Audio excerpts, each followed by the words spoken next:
आज आपण पाहणार आहोत सीई, सीआय आणि सीवाय असणारे शब्द। आता सीच्या नंतर जेव्हा ई, आय आणि वाय येतो तेव्हा सीचा आवाज क न राहता काय बनतो, स बनतो। काय बनतो, स। सीआय, सीवाय, सी का की म्हणणार तुम्ही, सी म्हणणार ना। सीईचा आवाज होतो से किंवा स।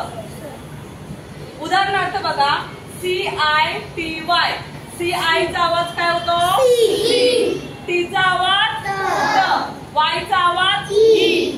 काय वाचणार पूर्ण शब्द, सिटी। तुम्हाला स्टार्टिंगला ज्यावेळेस मी ओवेल्सचे साऊंड वगैरे शिकवले बरोबर, त्यावेळेस तुम्हाला मी सांगितलं होतं सीचा आवाज काय होतो, क होतो सांगितलं होतं ना।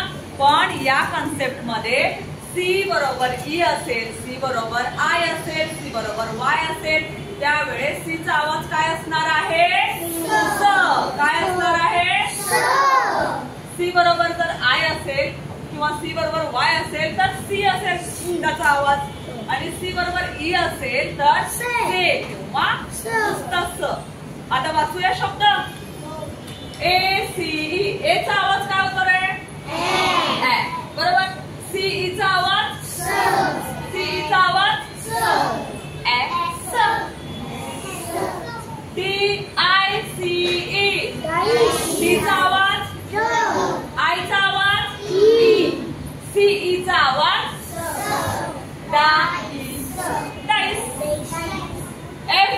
एफचा आवाज, एचा आवाज, एचा आवाज, सीईचा आवाज स, face. LACE, lace. MACE, MICE, mice. RACE, race. RICE, ACID, acid. एचा आवाज ए, सीचा आवाज स। इथे स आहे ना, सी बरोबर आय जोडलाय म्हटल्यावर सी आय सी, आणि डी चा आवाज ड, ऍसिड। सोपा।